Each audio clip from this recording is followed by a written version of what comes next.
Hey Ramblers, this video covers chapter 10.5 in our textbook and deals with angles related to a circle. Now, most of this is going to be about, well, vocabulary for certain, so that you know the names of all the different types of angles, but also formulas for figuring out the measure of these angles. And it really comes down to where is the vertex angle located. If it's on the circle, is it inside the circle, or is it outside the circle? And if you know where it's located, then memorizing the formulas is really easy. So please pay careful attention to that. Pause when you need to, take good notes, and I hope this helps. Thanks for watching. Angles related to a circle. The first place that we're going to look at is angles that have a vertex at the center of a circle, here at the center of circle A. And as we've talked about, this is called a central angle. Make sure you have that term in your notes. It's very important. The measure of a central angle is going to be equal to the measure of the arc that it subtends or it intercepts. And again, when we talk about intercepting an arc, it means the arc is in the interior of this central angle. So it is therefore intercepted, or you'll also hear subtended. There are two types of angles with their vertex that are on the circle. So central angles is at the center.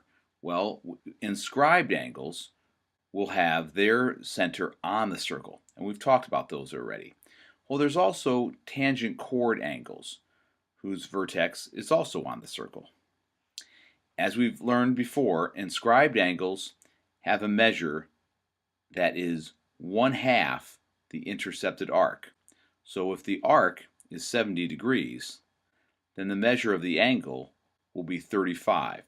Because its vertex is on the circle, it is half the measure of the arc.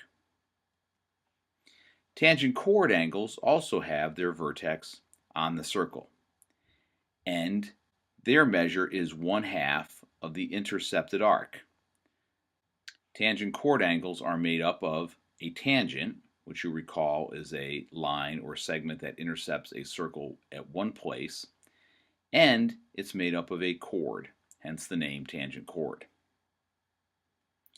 Alright, well, there are also angles that are inside the circle but not at the center, and those are called chord angles. As you can see, chord CD intersects chord EF at point G. Now, the formula for finding out the angle measure of a chord angle is 1/2 the sum of the intercepted arcs.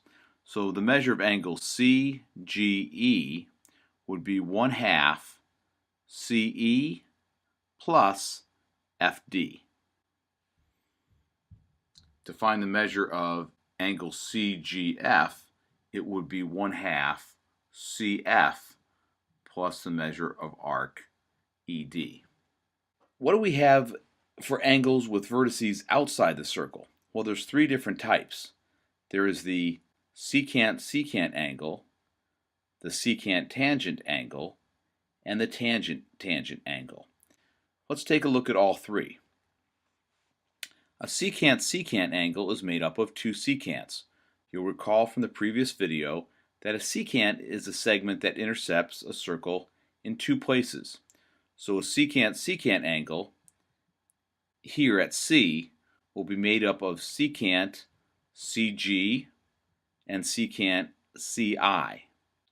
To find the measure of angle C, we simply take half the difference of arc GI minus arc FH. Now, secant-tangent angles are made up of a secant again, like CG, and a tangent, like CI. Once again, since the vertex is outside the circle, the formula for finding its measure will be 1/2 the difference of the intercepted arcs. So we'll take 1/2 arc FI subtracted from arc GI. Okay, finally, there's tangent-tangent angles. And we learned about the importance of two tangents meeting outside a circle, how the lengths of the two tangents are congruent. Well, to find the measure of their angles, we will take the difference in the major arc here minus the minor arc, and we'll take half of that. So, very briefly, it's pretty simple. If the angle has its vertex at the center, then the angle is equal to the measure of the intercepted arc. If the angle is on the circle, then the angle equals 1/2 the measure of the intercepted arc. If the vertex is in the circle, but not at the center, the measure of the angle equals 1/2 the sum of the arcs. And finally, if the vertex is outside the circle, the angle equals half the difference of the arcs. Okay, Ramblers, please keep in mind the important thing is to first figure out where the vertex is. It's either in the circle at the center, or just plain in the circle, like a chord angle, on the circle, or outside the circle. And then, once you know where the vertex is, you can recognize the different formulas for finding the measure. Okay, I'm going to attach a couple of tutorials to give you a little practice with this. Thanks for watching, and go Ramblers. Example problem 3 on page 473 gives us a chance to calculate the measures of some of the angles that come up in the video. The first one is the measure of this chord angle right there at inside the circle, but not at the center. And you'll remember, or you'll recall from the video, hopefully, that any chord angle is equal to 1/2 the sum of the measures of the intercepted arcs. So I'm just going to call those arcs AB and XY. And so in this case, the intercepted arcs are 88 degrees plus 27. So as the work shows you here, the sum of those arcs divided by 2 is 57.5. Now in part B we have a secant-secant angle. And as you recall, since the vertex is outside the circle, out here, we can know that the measure of the arcs is going to be 1/2 the difference of the intercepted arcs. And the intercepted arcs are going to be 57 and 31. So we just follow along with the work, and you can see that it's 1/2 57 minus 31, and so you get 1/2 of 26 degrees, which is 13. Finally, the last example is a tangent-tangent angle, which is once again outside the circle, out there at angle Z. And that is going to once again equal 1/2 the difference of the intercepted arcs. So that's 1/2 233 minus 127. And when you take half that difference, you get 53 degrees. Okay, let's move on and take a look at some angles or some problems where they give us the angle measure and we have to find an arc. Okay, in problem number 4 on 473, we're given the measure of the arc. The measure of the angle is 72, and we have to find the measure of the arc. So we're going to use the same formula that we were using in the previous example, which is going to be 1/2 the sum of the intercepted arcs, which again I'm just calling AB and XY.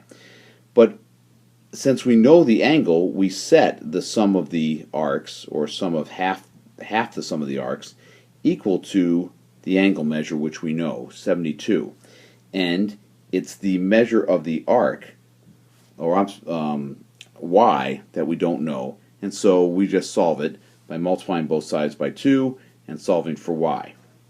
Okay, in the secant-tangent angle in part B, same thing. We do not know the measure of arc Z, but we do know the measure of the angle out there at 32. So we set 32 equal to 1/2 the difference of the arcs and solve for Z. Finally, part C is maybe the easiest.